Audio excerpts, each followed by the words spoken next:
I'm just going to elaborate on something that probably was worth elaborating with the envy, jealousy, sort of perniciousness or whatever. But essentially, how the individual personal envy, identitarian jealousy, sort of juxtaposition or transposition is how the one is projected or transposing in substitution for the other one, so that essentially you can imagine that you are arriving at self-esteem by leaning into your envy because you can create a narrative around it, and then you just live in that narrative and you live in that bubble mythology or whatever, and you never have to actually get empowered in a practical way. You never have to navigate things on the ground because you can just live in this ideological bubble.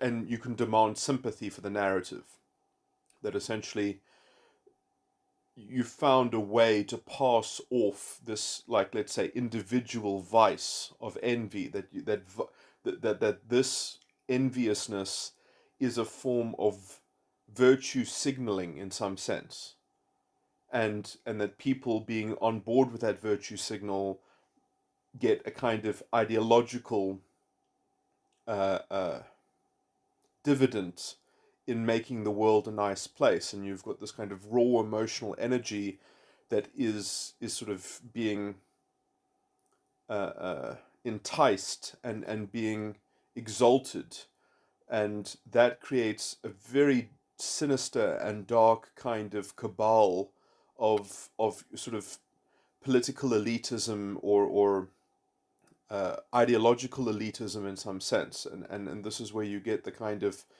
these pink haired, or people that put on these very strange sorts of uniforms because they are marking themselves as standing above their identitarian collective in some sense, as the leader of that.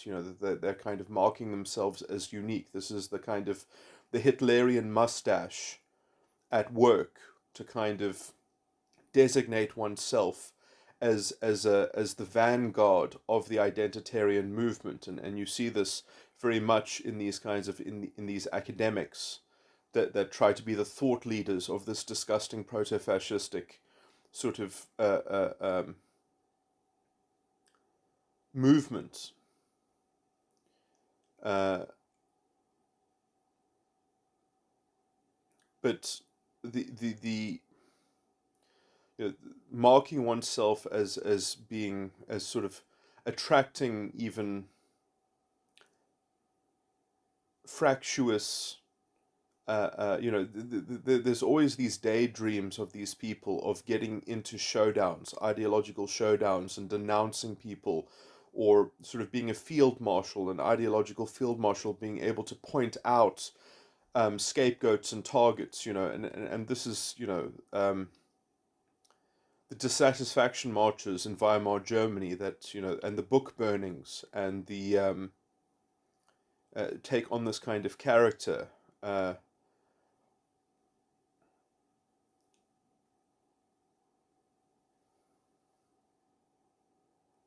That the system itself must deliver sympathy to the narrative and must validate the narrative, and it can kind of hostage take, as it so wishes, anything uh, to extract compliance with the narrative. And so it gives itself permission to abjectly destabilize and hold to ransom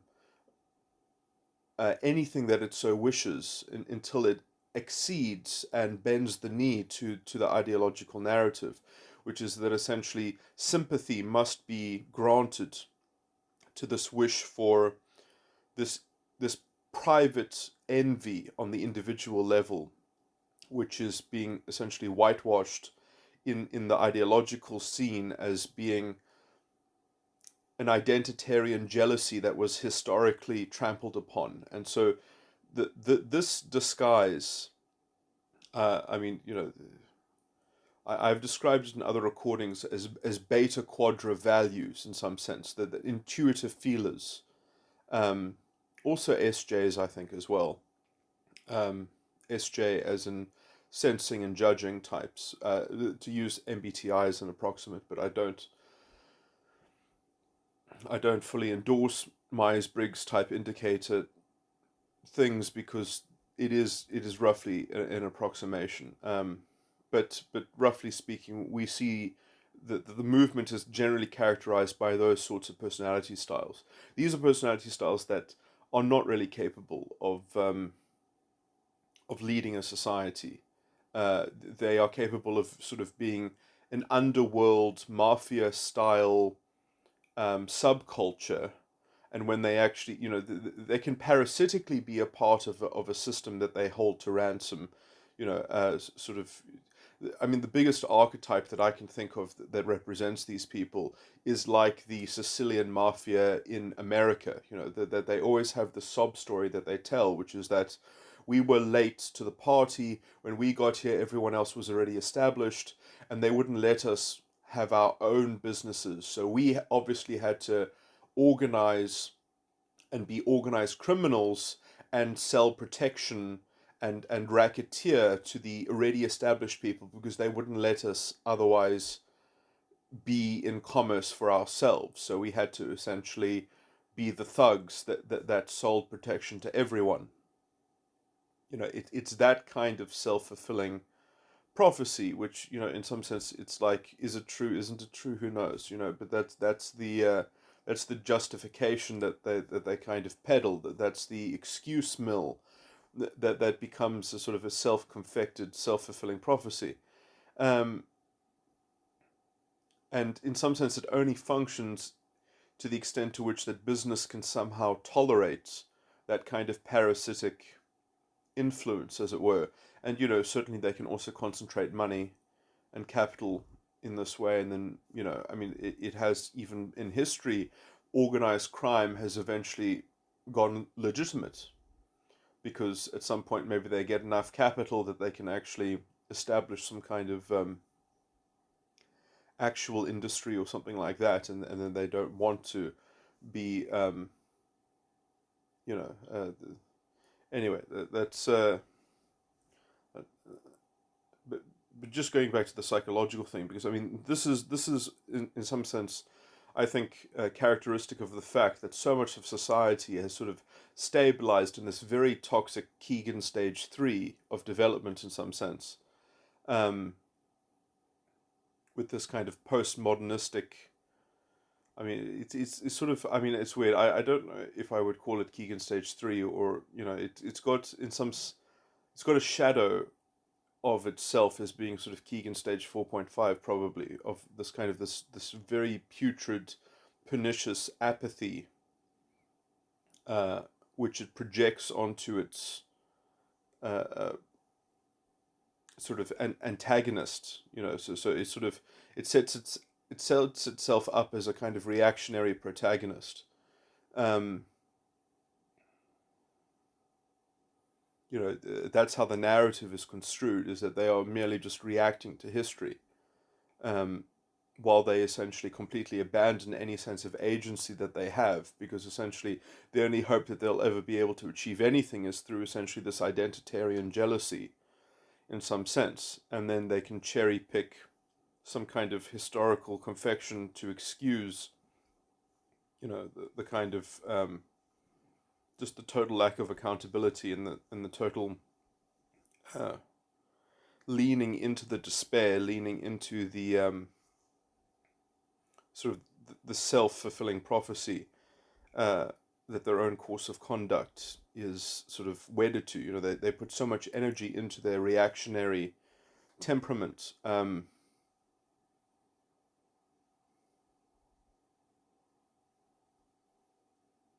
so much so that then it becomes necessary that they get validated by that addiction or that obsession with essentially passing off their private envy as a socially acceptable identitarian narrative, as to be jealous about some kind of historical injustice.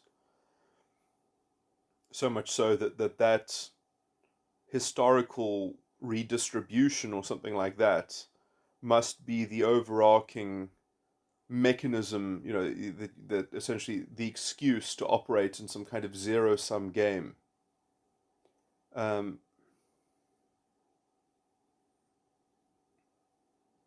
which is obviously not how reality works, but it's how this version of morality works, which they are essentially locked into trying to schemify, or schematize in some sense.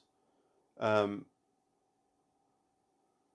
anyway, the point of me expanding in this kind of description is the idea of the sympathy hostage taking of the whole of society, and then being able to essentially, by collectivizing society into a singular system, into reducing people into vague categories, then essentially you can excuse the fact that you don't treat people as individuals, you just treat them as representatives of their whatever, of their various identitarian qualia or whatever. So you have this disgusting projection, because essentially, which you excuse by supposedly inheriting it historically, as if they weren't poor people in history that came from the other identitarian side of the fence or something like that, as if somehow a whole epoch belonged to a particular group of people, and it doesn't matter that within that group of people there was any kind of different kind of experience or something like that. Somehow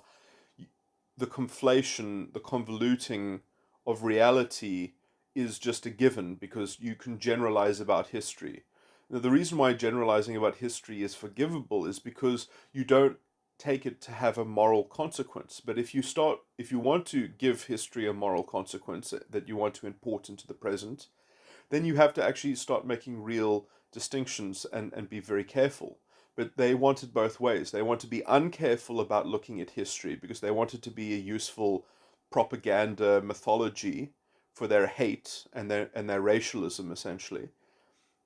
And then they want to append to people in the present a kind of symbolic representation of a very cherry picked and projected historical confection, while also ignoring how things happen in the present as well, superimposing this cherry-picked historical narrative.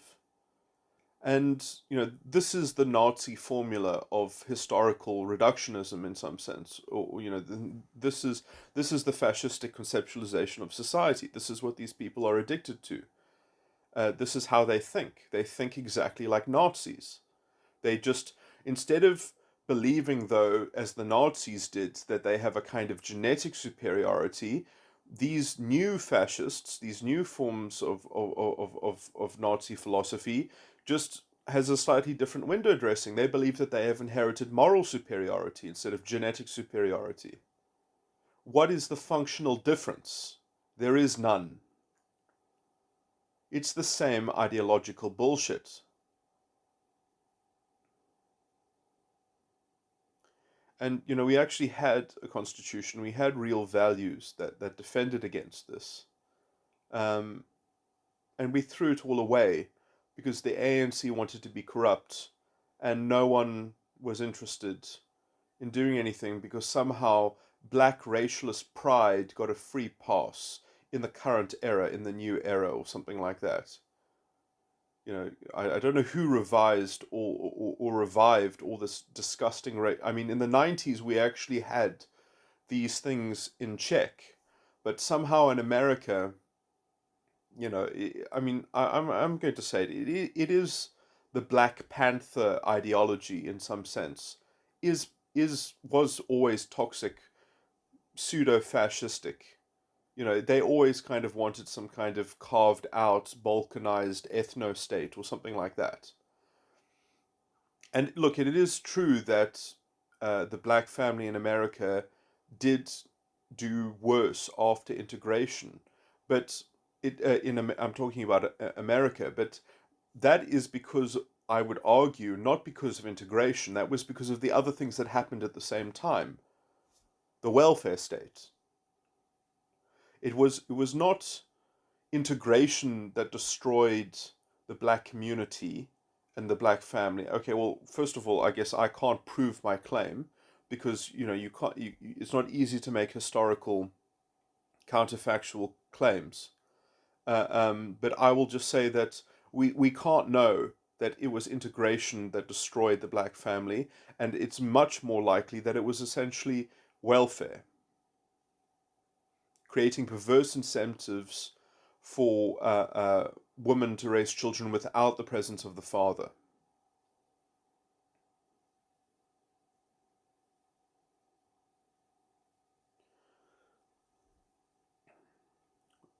Anyway, that's the American side of the issue in some sense, and you see these so-called liberal people nowadays, these so-called left-wing democratic type people, or progressives, or whatever they call themselves, and they have the same disgusting racialist nonsense in their minds as any apartheid apologist did.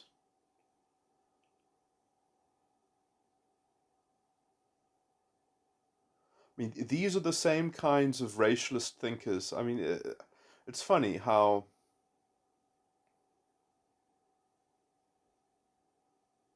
to a large extent, South Africa was 45 years ahead, I think, of modern politics in the world, as it were. Um, because it was a country of extremes. It was a country of always stark diversity, and the stark problems that humanity has in yeah, and we just so happen to also have the tools to perhaps solve the problem to some degree. We had a beautiful legal tradition. Um, the problem was is that democracy is not always a just thing, and I mean the Western Province always resisted, I think, apartheid rule. It always didn't sit right in the liberal political ethos and culture. It was essentially, um, it sort of the heart of apartheid was Pretoria to some degree. That was where it was extended from. I mean, that's not to say, in terms of its, anyway. I mean, it's problematic to make geographical um, generalizations and things like that. But I mean, I read something that resonated with me. Um, Actually, let me read it out. I just thought it's. I guess other people might not appreciate this, but I appreciated this. I mean, sometimes I browse. I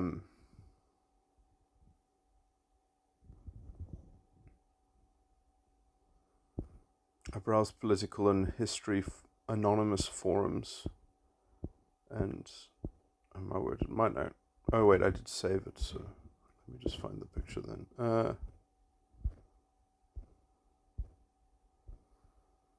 And usually,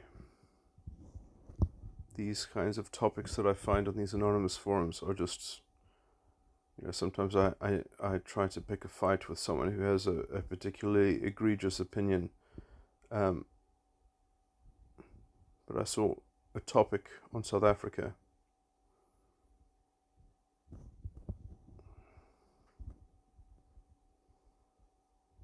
Here we go.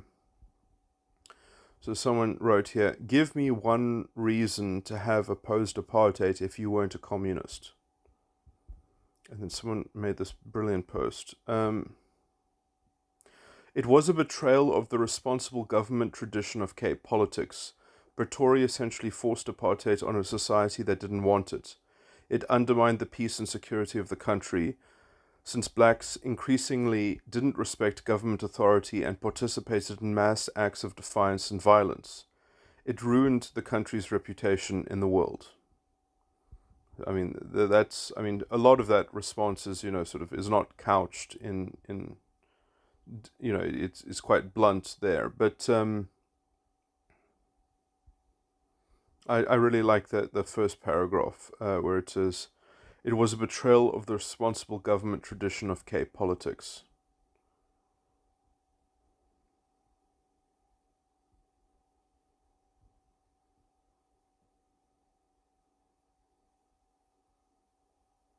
But anyway, there's no at some point there's no point in crying over spilt history. Um, that's me trying to mix up the metaphor spilt milk, but I mean, obviously, the point is to actually fix problems on the ground and to move forward uh, the best that can be done, in the best way, in the most efficacious way possible, which is obviously hasn't been happening this last 20 years of essentially a betrayed constitution and a betrayed promise and hope of a new South Africa, um, which has been stabbed in the back by these disgusting racialists who, I mean, the question will be, will it be possible to revive and resurrect the new South Africa, uh, especially when you've got this huge machine um, behind identity politics. You've got it in the academy, you've got it in the media, you've got it from the journalists, you've got it from the politically owned media as well. That's also a problem. And you've got it out of the loudspeaker of so many big parties and loud parties. The shock troopers of the EFF and the between a rock and a hard place, our democracy, between the ANC and the EFF. Um, and a judiciary that is somewhat completely, I would say, compliant or apathetic, take your pick, um, to not being resilient, or in some sense, it's. I mean, to tell you the truth, the judiciary in South Africa during apartheid was much more resilient against apartheid rule than this judiciary is against this racialist trash, that is something to be said about these so-called judges that do not deserve their rank and station. I'll say that at least about them. And I will make this threat, which is not a threat on my behalf, it is a threat in the name of justice, that if there is great tragedy in this country, that these people should be shoulder to shoulder in the dock of the Nuremberg trial style of human rights. That must be, because it's not even human rights that were contravened, it was the South African rights in the constitution that were contravened by these lowly sort that betrayed their own supreme constitution, that they would not defend, that they did not stand up against these disgusting fascists in the academy, these disgusting fascists in journalism, these disgusting fascists in politics that were given free rein to do their evil works and their wicked, disgusting politics. All because why? Because it was fashionable at the time. Because everyone else was doing it. I mean, really, it is.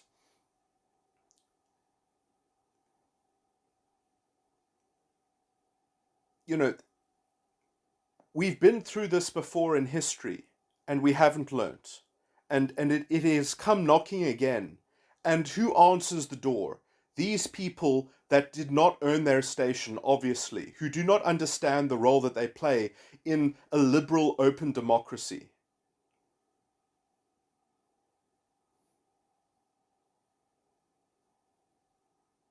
I mean, obviously, I have no particular power over these people other than to threaten their souls with some level of spiritual damnation that I can conjure in the tone of my voice, and the truth in whatever fiber that I can muster it in the communication of these quite stark and startling and hopefully frightening.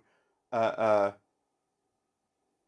mean, I want to say that I have been threatening, but I have not been threatening in the material sense, but in terms of a justified understanding that these people, I mean, if they do have an argument, please make it so that I can refute it and rebuke those who still do not listen to common sense, really, who continue to misinterpret and reinterpret and decontextualize the Constitution as they use their disgusting fascistic ideology to continue their wicked and stupid and corrupt institutionalized practices.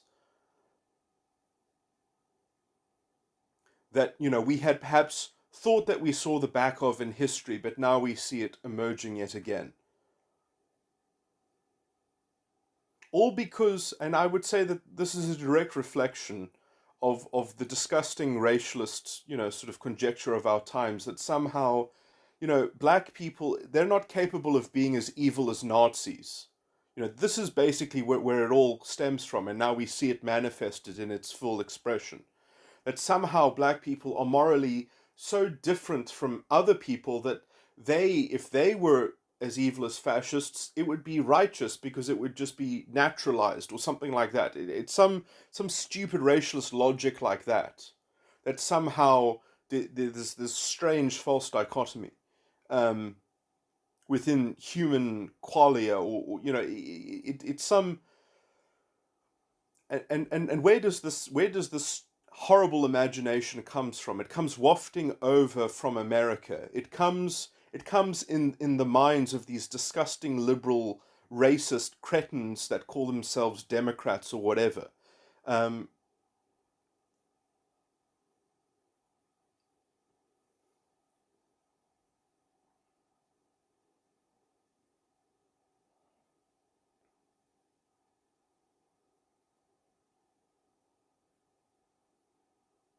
but I guess that's what happens when you've got legal positivism and you've got the Napoleonic corruption sort of baked into. I mean, again, the other. I mean, I can't remember his name right now, but one of the I think he's from the Caribbean or something like that. Some French-speaking black academic that brought his poisonous race and gender studies to our shores and helped foster this whole generation of blatantly fascistic, racist, anti-reason, anti-rational, anti-white colonial. I mean, it's just buzzwords and narrative and mythology essentially. Um,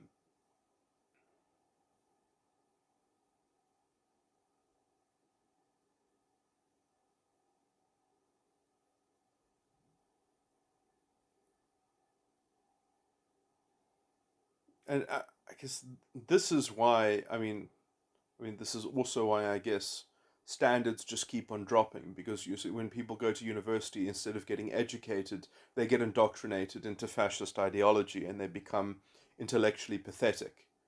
Um, and somehow even the judiciary itself has inclined itself towards this kind of institutionalized corruption and filth, because it was an intellectual corruption, essentially.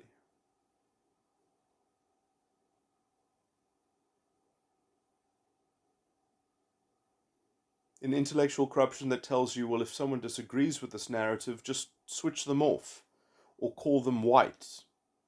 Say that they are spreading white ideas. That's how profane and disgusting this kind of.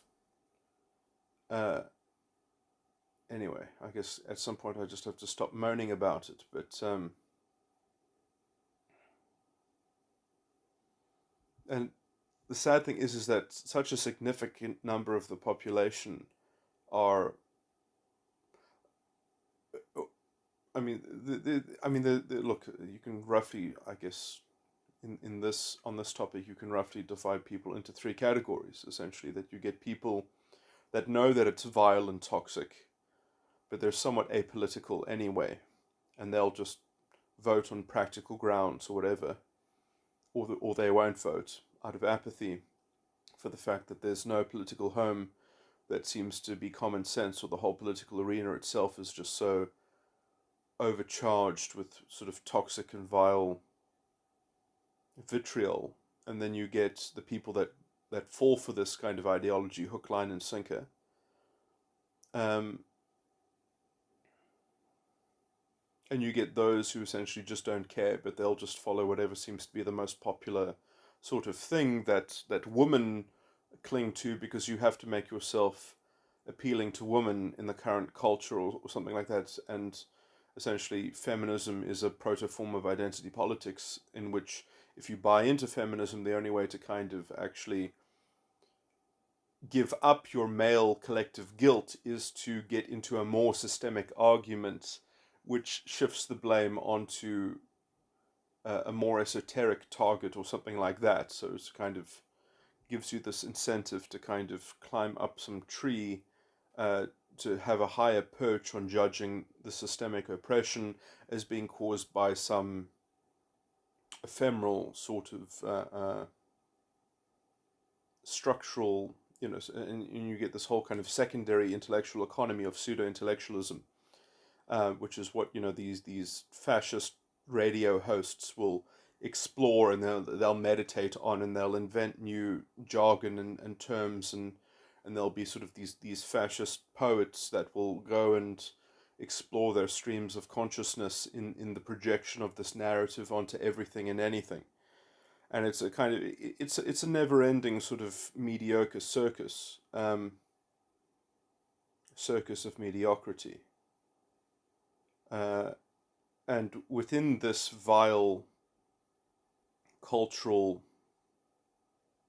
milieu, there's, if anyone rises up to threaten this ethos, to threaten this sea of turbulence, they get set upon almost instantly, from any kind of cherry-picked conjecture. It's this, I mean, Brett Weinstein, I think, is correct in calling it this kind of decentralized authoritarianism, where essentially somehow the only kind of political force that's allowed to take shape is something that kind of nebulously speaks for the will of everyone in this weird kind of systemic oppression soup or something like that. And so you end up appointing or somewhat leading towards the culmination of the Führer principle, that someone has to have absolute centralized control and arbitration over mediating every societal point of exchange or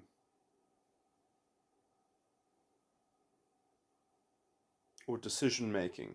Everyone has to have the same installed decision making sympathy program, and that sympathy must have this kind of, so there must be a hidden hand in the system. It's very much akin to the One Ring in the Lord of the Rings, that essentially the wearer of the ring becomes invisible. The invisible corruption of the ANC, because they wear the One Ring, and then because of that invisibility, there's this whole slew of institutional corruption that comes to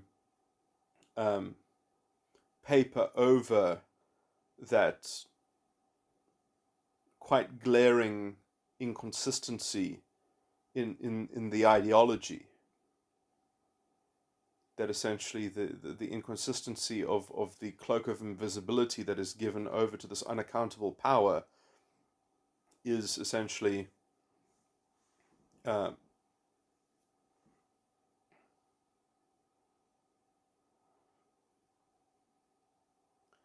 all the failings of that power get offloaded onto an ideological scapegoat as a continuing function of this unjustified narrative, which judges will say is a legitimate government purpose because it somehow conforms to some letter of the law or something, and that hypothetically it's rational, not it's rational in practice, but hypothetically it's rational, is good enough in some sense. Or never mind having to prove not only that it's a legitimate government purpose, but that it's justified as the legitimate government purpose in that subject matter, in that domain, because somehow the government has a natural prerogative to choose the trade-off that the citizen is going to have to incur in the infringement of their constitutional rights, and somehow the government gets the first bite of that cherry instead of the individual citizen. So where has equality gone?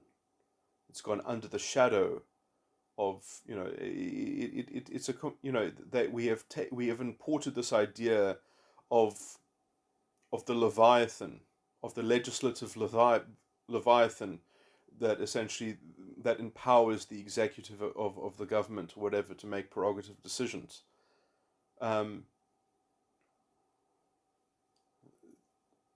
Somehow we got imprinted on that from America. I don't know how, because it never existed in the new South African constitutional order.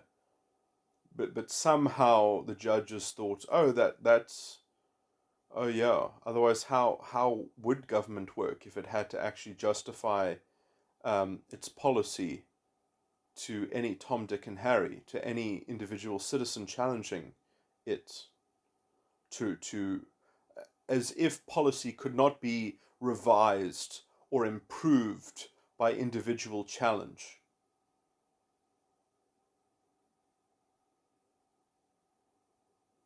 As if government has a kind of unilateral right to expect policy to be done how it construed that it should be done, rather than being having to withstand reproving its rationale and reproving its even tactical or pragmatic interface with the subject matter.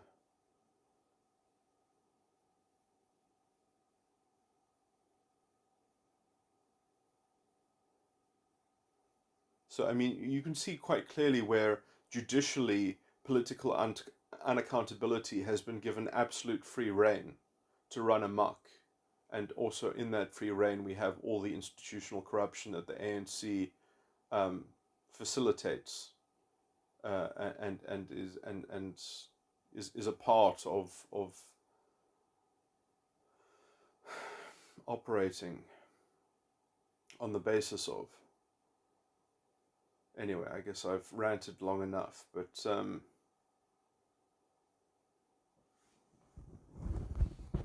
yeah, I mean, it's sad because we did have the best legal tradition in the world and probably the best structure for governance, but you have a corrupt government, and